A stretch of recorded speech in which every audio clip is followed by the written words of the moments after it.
Bonjour. Le projet que je vous propose aujourd'hui de réaliser sur cette vidéo, j'en avais parlé lors d'une précédente vidéo que j'avais réalisée sur le moulage de balles au calibre 44. C'est la création d'un outil qui va me permettre de nettoyer un revolver ancien, puisque je fais du tir aux armes anciennes. Et le nettoyage de ces armes est très rigoureux, puisque la poudre qu'ils utilisent, c'est une poudre noire qui est extrêmement corrosive pour les armes. Il faut les démonter complètement et les nettoyer après chaque tir, chaque séance de tir. Et il est un accessoire dans ce revolver qui est indispensable évidemment. Ce sont des cheminées de chambre de barillet qu'il faut démonter une à une, évidemment, nettoyer, etc., les tremper. Je ne vais pas m'étendre sur le nettoyage de l'arme, c'est pas le but de cette vidéo. Toujours est-il que il y a 6 cheminées dans un barillet, et les cheminées, vous allez le voir, sont toutes petites. Je vous ferai tout à l'heure des gros plans pour vous expliquer tout ça en détail. Voilà. C'est un accessoire tout petit et entre mes gros doigts, c'est assez difficile à prendre, et quand il faut les nettoyer, c'est un peu folklorique, parce qu'il ne faut pas hésiter à passer une brosse en fer dedans, un coup d'air comprimé, et c'est plus d'une fois que j'ai envoyé dans l'atelier voltiger une de ces cheminées, et il est obligé de la chercher après un petit peu partout, et comme au sol il y a j'ai plein d'outils, de caisses, ça se balade toujours derrière les caisses, c'est bien connu. Alors voilà, donc là pour pallier à cette histoire de gros doigts pour tenir une si petite cheminée, eh bien j'ai prévu de réaliser un outil sur lequel je pourrais visser la cheminée, et ensuite sur un axe métallique, ça c'est la tige de fer brute que je vais usiner, on la visse dessus, un pas de vis, et là elle sera bien tenue, je pourrai la tenir bien en main, la frotter à la paille de fer, et ou à la brosse métallique, et comme ça je vais percer de part en part cet outil, injecter un coup d'air comprimé en pression dessous, qui va me nettoyer bien à l'intérieur de la cheminée. Voilà l'objectif donc de ce travail, c'est de faire cet outil parce que il me le fallait depuis longtemps. Pour ceux qui voudraient savoir plus en détail ce qu'est une cheminée pour armes anciennes, j'ai créé une petite vidéo qui vient donc en complément de celle-ci, que vous pouvez voir à part, et qui explique exactement quel est cet accessoire, cet organe qui compose les revolvers anciens, la cheminée donc. Et puis je vous fais une petite comparaison également entre le chargement donc de ces armes anciennes et ce qu'est une munition moderne. Ça vous aidera à mieux comprendre la nécessité de l'outillage que j'ai décidé de fabriquer. L'outil, voilà comment il va être fait. L'outil va être composé donc d'un tube que je vais faire dans de l'acier, dans du fer, de la ferraille. La nature du fer, ça importe peu, on pourrait même faire ça dans de l'aluminium, j'en ai pas, je vais faire ça, j'ai de la ferraille, je fais ça dans la ferraille. J'ai calculé que pour qu'il soit à ma main, il faut qu'il fasse 10 cm de longueur, ça ira. D'un côté, je vais percer au diamètre 6 d'un côté, là, puisque la cheminée est au diamètre 6 avec un pas fin, c'est-à-dire que au lieu d'être normalement pour du diamètre 6, c'est un pas de 100, là on va être à un pas de 75. Il a fallu pour ça d'ailleurs que j'achète des tarots spéciaux à ce pas, 0,75. Voilà, donc ici ça va être fileté au diamètre 0,75, percé dans de part en part au diamètre 6, Sauf que là, je vais percer sans doute avec, à l'autre bout, à l'opposé, là où je ne visserai pas ma cheminée, je vais percer avec un diamètre un peu plus important pour pouvoir arriver avec les forêts que j'ai, qui ne sont pas d'une grande longueur, à percer bien. Alors donc ici, ça va être percé sur à peu près le tiers en diamètre 6, et de l'autre côté avec un diamètre plus important. Plus ici encore plus important, parce que là de ce côté-ci j'ai prévu d'insérer une embase de caoutchouc dur qui va me permettre, après l'avoir percé également à un diamètre 6 ou inférieur à 6, de présenter la cheminée emboîtée non pas par le pas de vis mais par l'autre côté, l'autre orifice, pour pouvoir nettoyer le pas de vis. Voilà donc l'outil que je vais faire. On va travailler sur ce barreau de fer. Je l'ai coupé à une cote plus longue pour pouvoir le prendre dans les morphes du mandrin. Et il va falloir que je le réduise. Il fait à peu près 13 mm. Je vais le réduire à 12. J'ai choisi un diamètre 12. Alors vraiment la cote du extérieur, ça ne demande pas une grande précision. Ça peut être 12,5. Ça n'a pas grande importance. Ça peut être 11,5. C'est pas très important. Voilà. Je propose donc de passer au tour. Voilà, je vais dresser pour commencer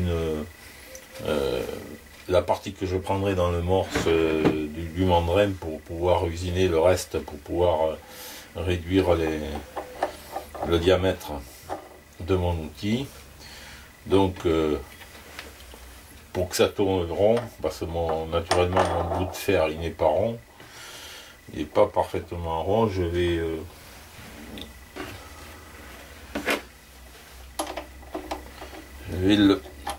l'usiner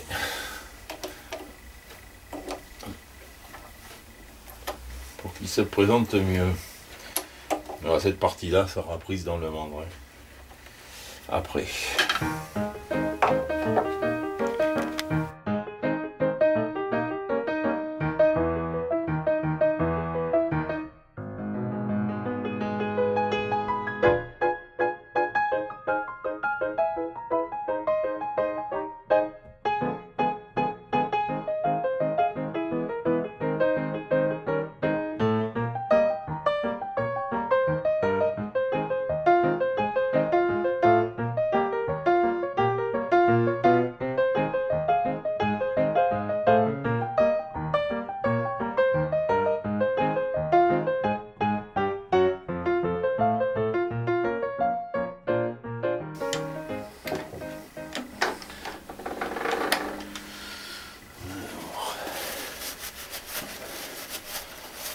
Là c'est mieux.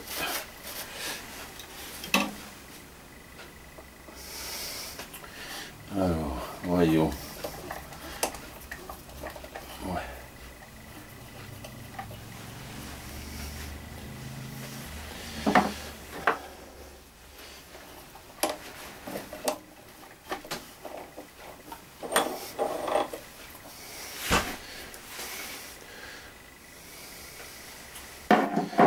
La partie que je vais prendre dans le mandrin, elle est bien ronde, logiquement. Ça devrait tourner rond. Par contre, il va falloir que j'usine ici, que je dresse à la surface, là, pour pouvoir ensuite faire un perçage pour mettre ma contrepointe, vu qu'il va y avoir un porte-à-faux important.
sera bon là.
Voilà, 12 et 1/10.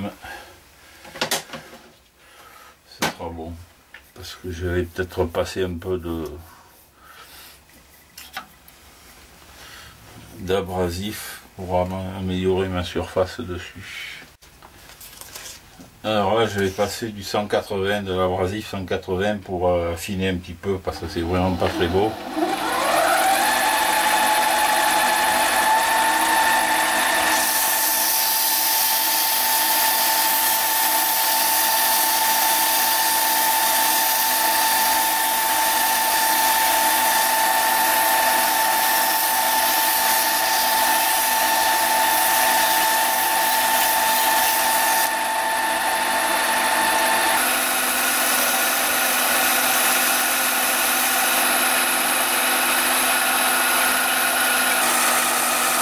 J'ai inversé le sens de rotation pour que la lime soit envoyée plutôt à l'opposé de moi. Voilà. Ça me permet d'appuyer davantage.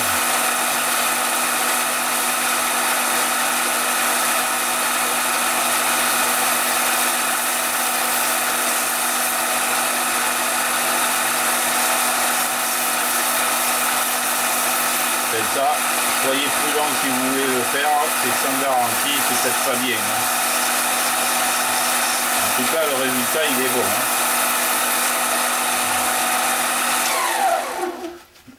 Voilà, le résultat il est parfait.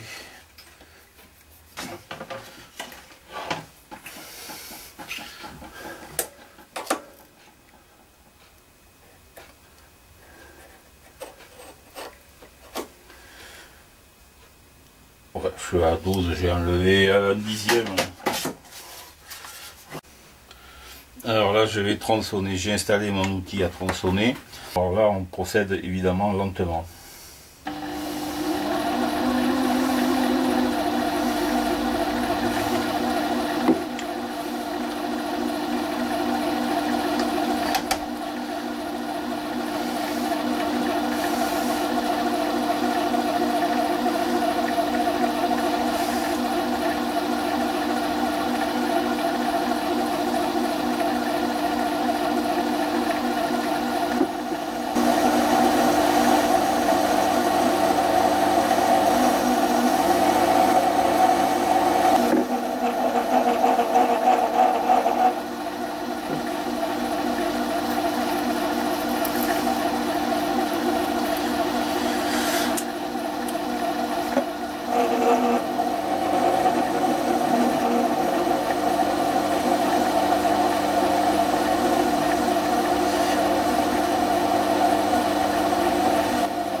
Voilà.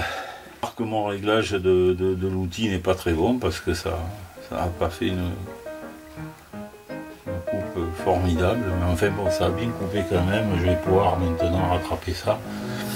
Il faut que je dresse aussi cette surface, fasse également un avant-trou pour continuer mon outillage.